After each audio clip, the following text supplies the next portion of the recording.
The word loser hung in the air like the dust motes in Dad's old kitchen, thick and choking, as Rick leaned back in the creaky wooden chair, a smug grin splitting his face.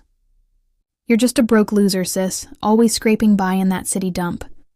"Dad knew it too," he said, slapping the deed to the family farm down on the table like it was the final word. The coffee I'd brewed that morning, strong and black, just how Dad liked it, sat cooling in chipped mugs, steam long gone. It was the day after the funeral, the house still smelling of lilies and regret.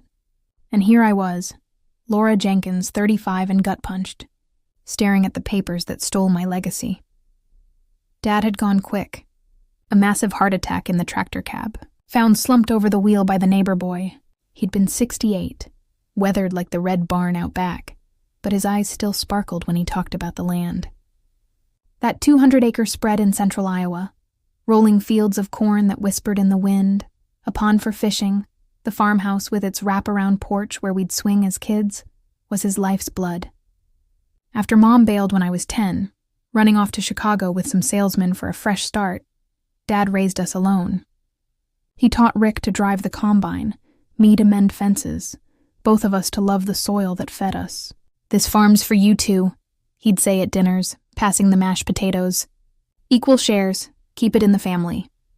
Rick and I weren't always at odds. He was the older brother, 3 years ahead, the star quarterback who got the scholarships and the cheers. Tall, broad-shouldered, with Dad's easy charm. He went off to business school in Des Moines, came back with a fancy degree and big plans, irrigation systems, crop rotations to modernize. I stayed closer, got my teaching certificate from community college, landed a job in Cedar Rapids teaching 3rd grade. It wasn't glamorous. Snotty noses, crayons, a salary that barely covered my studio apartment and student loans, but I loved it. And I helped where I could, wiring money home when droughts hit, driving back weekends to bale hay or nurse Dad through his aches. Rick? He visited less, too busy with investors, but always had time for a beer and a story about the next big yield. Lately, though, things soured. Dad's health dipped, arthritis in his hands, a cough that wouldn't quit, and Rick swooped in like a hawk. He'd call me at night. "Laura, Pa's worried about the farm. Can't handle it alone." I'd rush over, but work tied me down. Parent-teacher nights, lesson plans. Rick was there more, whispering in Dad's ear about efficiency, how my city softness wouldn't cut it. "She's got her head in books, not dirt," he'd say, loud enough for me to hear on visits. Dad, tired and trusting, started leaning on him. When the will came up, hastily redone months before the end, Rick was the executor, the one Dad relied on. The reading was in the lawyer's office, a stuffy room downtown with fake wood paneling. Old Mr. Hargrove, who'd handled Dad's papers for decades, cleared his throat. To Richard Jenkins, the full 200 acres of Jenkins Farm, including house, barn, and equipment. To Laura, $10,000 from savings for personal pursuits. My stomach dropped. 10 grand? That was my share? Rick shook Hargrove's hand, eyes gleaming, while I sat numb. "Dad wouldn't," I whispered, but the lawyer shrugged. He signed it clear as day. Rick convinced him it was best. Farm stays whole, no splitting. Back at the house that afternoon, unpacking casseroles from neighbors, Rick couldn't hold it in. He cornered me in the kitchen, his lawyer buddy, some suit from the city, chuckling in the corner. "Don't look so shocked, Laura. You're a broke loser, living paycheck to paycheck. What would you do with half? Sell it off for some urban loft?" He waved the deed, already filed, his name bold on top. "Dad saw it. I'm the one who'll make it thrive. You can visit, maybe." Visit. Like a tourist on my own blood and sweat. I gripped the counter. Knuckles white, memories flooding.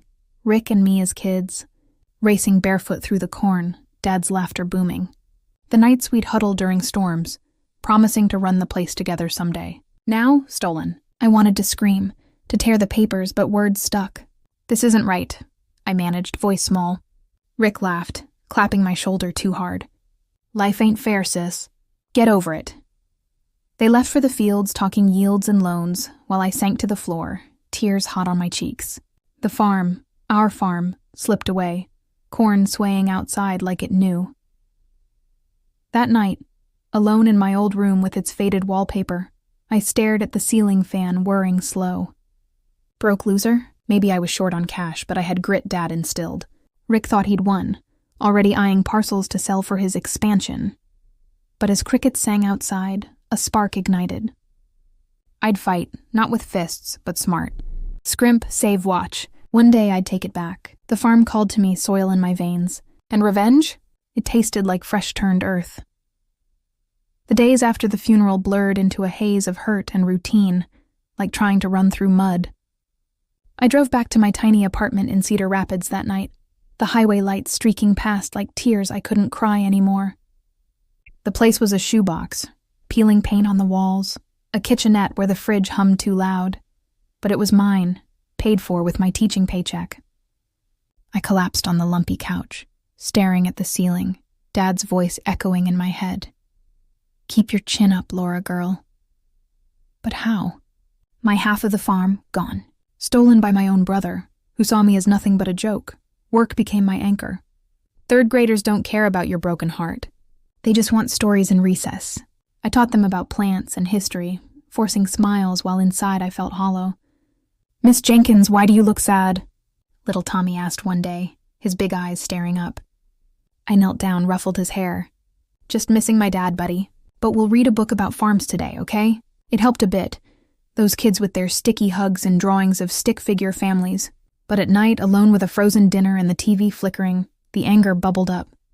Rick's words, broke loser, played on repeat, mixed with memories of us as kids, sharing secrets in the barn. How had he turned so cold? He didn't let me forget. A week later, my phone buzzed while I graded papers. Rick's name on the screen. Hey sis, farm's looking good. Sold off that back 40 already. Got a nice chunk of cash. You should come see. His voice was all cheer, like we'd shared a laugh, not a betrayal. I gripped the phone tight. Why would I? It's not mine anymore. He chuckled, easy as pie. Don't be bitter. Dad made the right call. You're better off in the city anyway, no dirt under your nails. I hung up, chest tight, and cried into my pillow. Bitter? Yeah, I was, but I wouldn't beg. Money got tighter after that. The 10 grand from Dad burned quick. Tires for my old car, a root canal that insurance wouldn't touch, and rent hikes because the building needed repairs. I picked up extra jobs, tutoring after school, waitressing weekends at a diner where the tips were greasy bills and sore feet. You okay, hun? My coworker Betty asked one shift, sliding me a coffee. She was in her 50s, divorced, new hard knocks. I shrugged, wiping down the counter. Just family stuff. Brother took everything. She nodded. No pity, just understanding. Family can be the worst. Save what you can, girl. Karma's got away. I took her words to heart. Started a jar on my shelf. Loose change. Every dollar from tips. Cutting out coffee runs. Watched videos online about investing. Read books from the library on real estate. The farm haunted my dreams. Golden fields waving. The pond where Dad taught me to skip stones. Rick was changing it fast. Heard from neighbors he called for gossip. He took out big loans for new machines, shiny tractors that cost more than my yearly salary. Gonna make it huge. He'd brag on his Facebook posts, pics of him in a suit shaking hands with bankers, his new wife Lisa beaming beside him. She was city pretty, all highlights and heels, not farm tough like Mom used to be. They threw parties at the house, music thumping till late, while I ate alone. Months turned to a year. I turned 36, celebrated with a cupcake from the gas station and a call to no one. Rick's call slowed. He was too busy expanding. But whispers trickled in, from Aunt May at church, from the feed store guy who knew everyone. Drought hit hard that summer, corn wilting under the sun. Rick's crop suffered, loans piled up. He's in over his head, Aunt May said when I visited her for coffee. Borrowed too much, betting on rain that didn't come. I nodded, sipping slow, a quiet thrill in my gut. Not happy Dad was gone, but seeing Rick squirm. A little justice. One fall evening, after a long day of parent conferences, I got a text from Rick. Short, not his usual brag. Things are rough here. Might need to talk soon. My heart skipped. Rough? I set the phone down, staring out my window at the city lights. The jar on the shelf was heavier now, my savings account creeping up. I wasn't rich, but I was steady. No flash, just real. And if Rick was slipping, well, I was ready to catch what fell. But that night, sleep wouldn't come. What if he lost it all? Part of me, the sister who once shared hay bales, felt a pang. The rest? It whispered, watch and wait. The farm called to me still, like a heartbeat. And payback? It was growing roots. The call came on a chilly Tuesday morning, right as I was rushing out the door with a stack of graded math worksheets under my arm. My phone buzzed in my coat pocket, Rick's name flashing like a warning. I almost let it go to voicemail. Why bother with his sob stories? But something in my gut said answer. Laura, he said, voice rough like he'd been up all night. No hello, no brag. It's bad. The bank's taking the farm. Auction next week. I need help. Help? From the broke loser? I paused on the apartment steps, cold wind nipping at my cheeks. What happened, Rick? All those big plans? He sighed heavy, the sound crackling over the line. Drought killed the crops 2 years running. Loans piled up, interest eating me alive. Lisa left last month, said she didn't sign up for this mess. The house is foreclosed, equipment repossessed. Everything's gone. Gone. The word hung there, and for a second, pity tugged at me. The boy who'd shared my birthday cake, now broken. But then I remembered the kitchen table, his laugh as he waved that deed.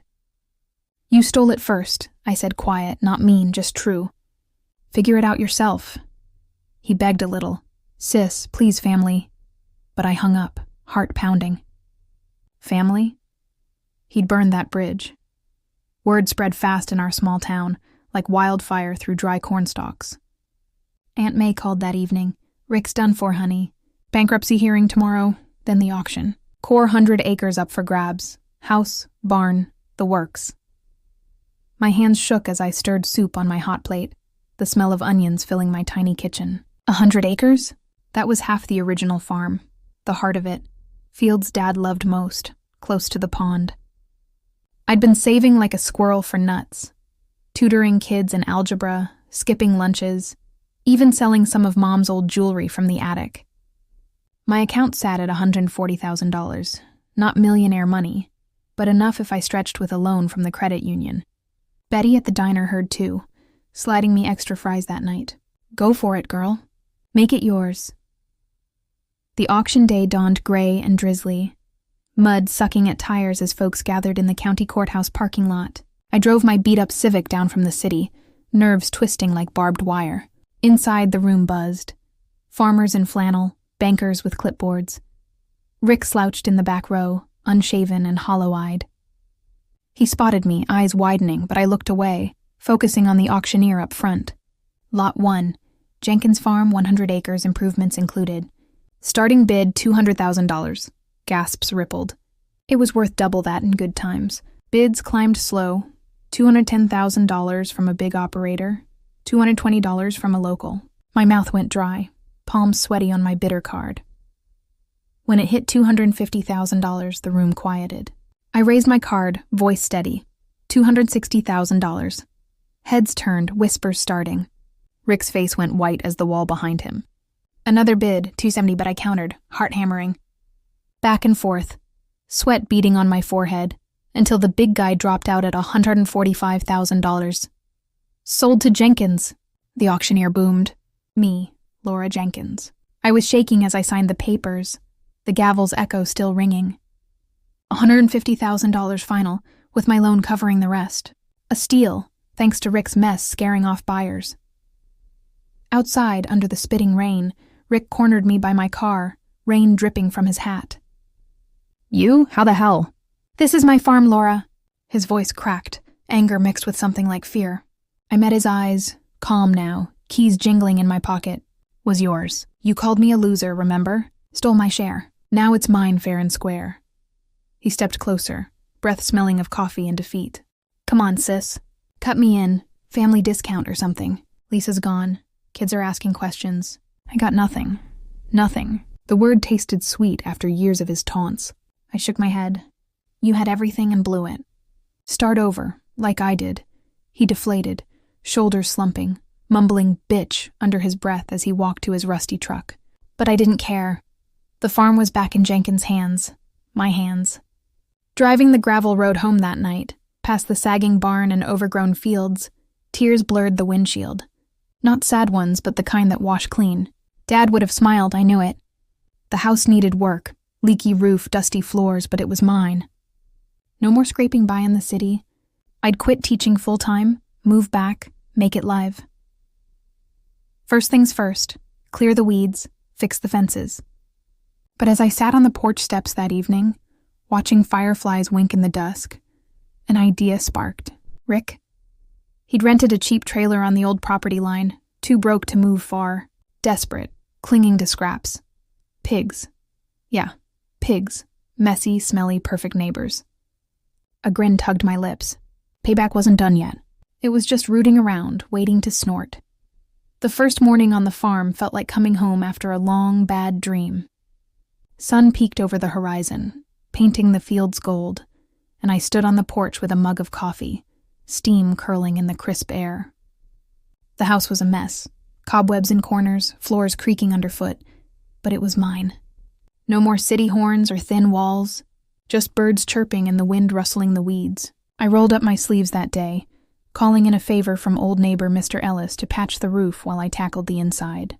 Scrubbed counters till they shone, hung curtains Mom left behind, and slept like a rock under Dad's old quilt. It wasn't fancy, but it was peace. Quitting my teaching job full-time was scary. Goodbye to steady checks and those kids' smiles. But I had savings, a small loan for startup and grit. The fields needed love, soil tested, seeds planned. Corn tempted me like Dad's way, but something else nagged. Rick's trailer squatted on the edge of the old line, just visible through the trees.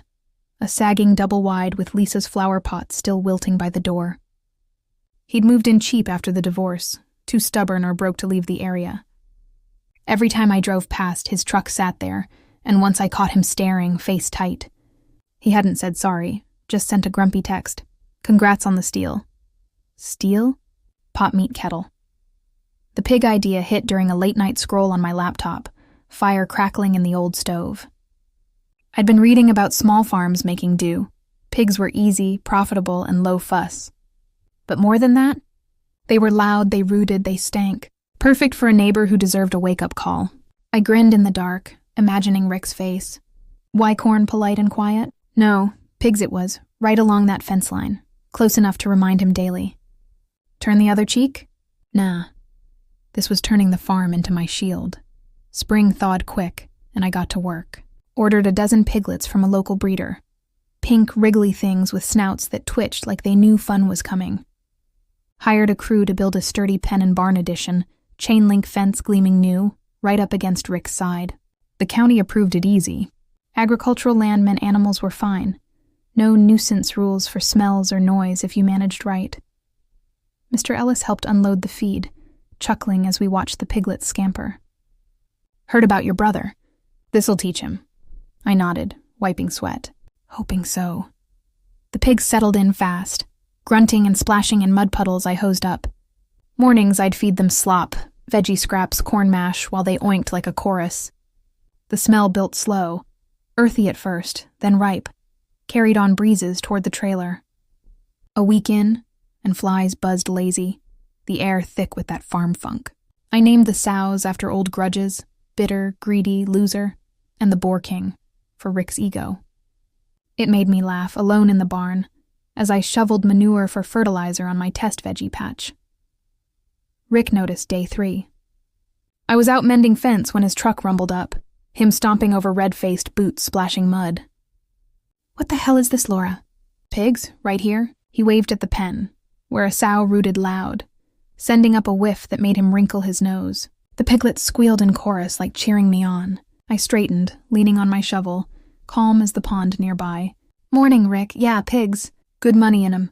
Sell at market come fall. He paced the fence, eyes darting like he smelled defeat. This is payback, isn't it? The smell's gonna kill me. My kids visit weekends. What about them? Kids, his 2 from Lisa, sweet faces I'd babysat once. Guilt poked, but I pushed it down. They'll live. Open a window, maybe. Zoning's clear. Your trailer's on ag land, too. He got closer, voice dropping low and mean. "You're petty, sis. Dad raised us better." "Better?" I laughed soft, bitter. "Dad raised you to steal from family? Call me a broke loser? This is just business." He sputtered, no comeback, and stormed back to his truck, slamming the door so hard a pig snorted in surprise. That night, he called the county. Complaints about odor, noise, but they shut him down polite. "All legal, Mr. Jenkins." Life bloomed from there. Pigs grew fat and happy. My veggie garden thrived on the compost, and checks from side sales. Eggs from chickens I added, honey from bees, kept bills paid. Rick's trailer felt smaller each time I saw it. He mowed less, lights on late like he couldn't sleep. Once, his boy Timmy waved from the yard, holding his nose playful. "Aunt Laura, your pigs are stinky." I waved back, heart softening a tad. "They are, buddy, but they make good bacon." Evenings I'd sit on the porch with a beer, watching the sun dip, pigs settling quiet. The farm breathed again. Mine, earned the hard way. Rick? He was learning whether he liked it or not. Payback wasn't done. Fall market would bring more, but for now the oinks were music sweet as justice. Summer heat settled over the farm like a heavy blanket, turning the air thick and sticky, with the pigs wallowing in mud to stay cool. I'd watch them from the porch in the mornings, coffee in hand, their pink hides caked in dirt as they snorted and shoved for the best spots in the trough. The herd had grown, 20 now, fat and sassy, with a couple new litters tumbling around like puppies. Sales were picking up too. Local butchers snapping up the meat, folks at the farmer's market buying my jars of bacon jam and honey. It wasn't riches, but the checks covered feed, repairs, and even a new coat of paint on the barn. For the first time in years, I woke without that knot of worry in my stomach. The farm felt alive again, humming with purpose. Rick sighed. Not so much. His trailer looked rougher each week. Paint peeling, yard overgrown with weeds that the pig's noise seemed to mock. I'd catch glimpses. Him arguing on the phone, probably with bill collectors, or fixing that leaky roof with duct tape. His kids, Timmy and Sarah, came every other weekend, but Lisa had full custody now, dropping them off with stiff waves and glares my way. "Don't let your aunt's stink get to you," she'd say loud enough for me to hear once. The pigs didn't help. The smell peaked in the heat, a ripe wave that drifted lazy on the breeze. Oinks carried at all hours, especially dawn when they rooted loud for breakfast. Rick hung air fresheners in his windows, but it was like fighting a river with a sponge. He tried complaining again mid-July, showing up at my gate with a clipboard and a fake smile, like he was official. "Laura, this has to stop," he said, voice tight, sweat beading on his forehead. The pigs squealed behind us, one big sow eyeing him curious through the fence. "The smell's ruining my health," doctor said, allergies flaring. "And the noise? Can't sleep. Let's talk buyout. I'll give you $5,000 to move 'em." $5,000? For my thriving setup? I crossed my arms, leaning on the post. "No deal, Rick. This is my land, my business. You chose that spot. New farms stink." His face reddened, the charm cracking. "You're doing this to hurt me. Petty revenge for the will. Dad wouldn't want this." Dad. The name stung, bringing back porch swings and his calloused hands. "Dad wanted fair," I shot back, voice steady but eyes hot. "You took everything, called me names. It's just living my life." He stepped closer, clipboard crumpling. "Fine, I'll sue. Nuisance laws, harassment. See if the judge sides with your stupid pigs." But his bluff rang hollow. I'd checked with a lawyer in town, cheap consult from auction days. Agland protected me, and his own mess, unpaid taxes on that trailer lot, gave him no high ground. He left muttering, kicking gravel, but the threat hung like humidity. Trouble brewed anyway. A week later, county inspector showed up unannounced, notebook in hand. "Got a complaint about odors," he said polite, sniffing the air. My heart skipped. Rick's doing, no doubt. I walked him through the pens, showing clean water troughs, proper waste pits, even the compost system that cut smells. "All to code," I explained, wiping hands on my jeans. He nodded, jotting notes. "Looks good, ma'am." Complainant's got no case. Wind shifts, smells go both ways. Relief washed over me as he drove off, but not before spotting Rick peeking from his porch. face sour. That night, storm clouds rolled in, thunder rumbling like Dad's old truck. Rain pounded the roof as I sat with a book, but a knock interrupted. Rick, soaked and wild-eyed, hat in hands. "Trailer's flooding," he said, voice small. "Pipes burst or something. Kids are inside, can I—" Lightning flashed and pity hit hard. Brother or not, those were my niece and nephew. "Come in," I sighed, grabbing towels. They huddled in the living room, Timmy wide-eyed, Sarah clutching a doll, while Rick mopped up, mumbling thanks. The pigs quieted in the downpour, but the air still carried their earthy scent through the open window. We didn't talk much that night, just hot cocoa and blankets. But as the kids dozed on the couch, Rick sat at the kitchen table, the same one from the betrayal, and met my eyes.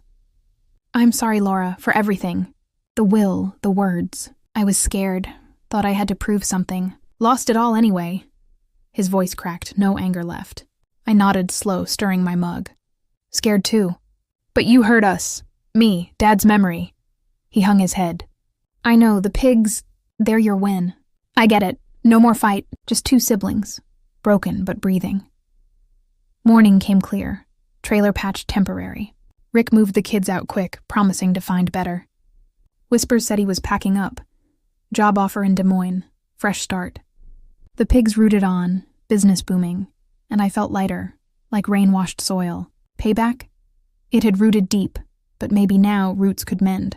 One day perhaps we'd share a meal without stink or spite. For now, the farm thrived, and so did I. Fall arrived with a crisp bite, leaves turning the edges of the fields fiery red and orange like the farm was celebrating its comeback. The pigs had grown into hefty beasts, their snorts deeper now, bellies full from summer foraging and my careful feed. I'd expanded the pens a bit, adding a few more sows from market buys, and the air hummed with activity. Trucks rumbling in for hay deliveries, the distant low of cows from Mr. Ellis's place next door. Mornings I'd walk the fence line, checking for escapes, the ground soft under my boots from recent rains. The smell was still there, that rich, musky pig funk, but to me it was victory perfume. No more scraping by. Checks from early sales, pork cuts to local shops, even a deal with a nearby diner for bacon. Filled my account steady. I hired a part-time hand, young kid from town eager to learn, and dreamed of adding a greenhouse come spring. Rick's trailer sat quiet those weeks, like a ghost on the horizon. After the storm night, things shifted subtle. No more glares over the fence, just nods when we passed on the road. He'd been job hunting. I heard from Aunt May over coffee at her place.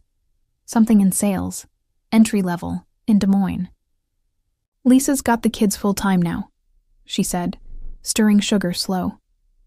"He's packing up, says the area's too full of memories." Memories. The word tugged at me, the good ones, like us kids splashing in the pond. Dad's stories by the fire. But the bad lingered too, that kitchen slap of broke loser. Still, his apology that rainy evening had cracked something open, like thawing soil after winter. The final confrontation came on a golden afternoon. Leaves crunching under tires as Rick pulled up in a rented U-Haul, trailer hitched behind. He climbed out slow, jeans dusty, face line deeper than before. I was in the barn, sorting tools, when he appeared in the doorway, hands in pockets. "Hey, Laura," he said, voice even, no edge. The pigs grunted lazy from their pens, one sow eyeing him like an old acquaintance. I set down the hammer, wiped my hands on a rag. "Moving day?" He nodded, glancing around. The fresh-painted walls, the neat stacks of feed. "Yeah, got a spot in the city, apartment for now. Starting Monday. No wine, just facts." It suited him better than the farm ever had, I thought. Suits and handshakes, not calluses. We stood awkward for a minute, the air thick with unspoken. "The pigs," he said finally, a half-smile cracking. "They're something. Woke me every dawn, taught me patience, I guess." I chuckled soft, leaning on a post. "They did their job. Kept me company, too." He met my eyes then. Real regret there. "I was wrong, sis. About the will, the words, everything. Dad trusted me and I blew it. You deserved better, still do." The words landed gentle, no force, and for the first time, I saw the brother from hayloft days, not the thief. I know, I said simple. But it made me stronger. Farm's thriving now, Dad's way, but mine. He nodded, throat working like he swallowed hard. Can I see the kids here sometime? Bring 'em for a visit? Show 'em the pond? The ask hung soft, and pity, or maybe forgiveness, warmed me. Timmy and Sarah, with their big eyes and giggles, deserved the farm's magic. Yeah, I said. Doors open. No stink, promise. He laughed, a real one, clapping my shoulder light before heading out. The U-Haul rumbled away an hour later, trailer empty, leaving dust in the air. I watched from the porch, a weight lifting, like the last stubborn weed pulled from the garden. Winter came mild. Pigs sold off at market for a tidy profit that paid down my loan and stocked the pantry. I planted cover crops in the fields, planned corn for next year, mixed with more sustainable stuff from books. Aunt May visited for Thanksgiving, bringing pie, and we talked long about Dad. His laughs, his lessons. Rick called once, voice lighter. Kids loved your stories about the farm, thanks. No deep fix, but a start.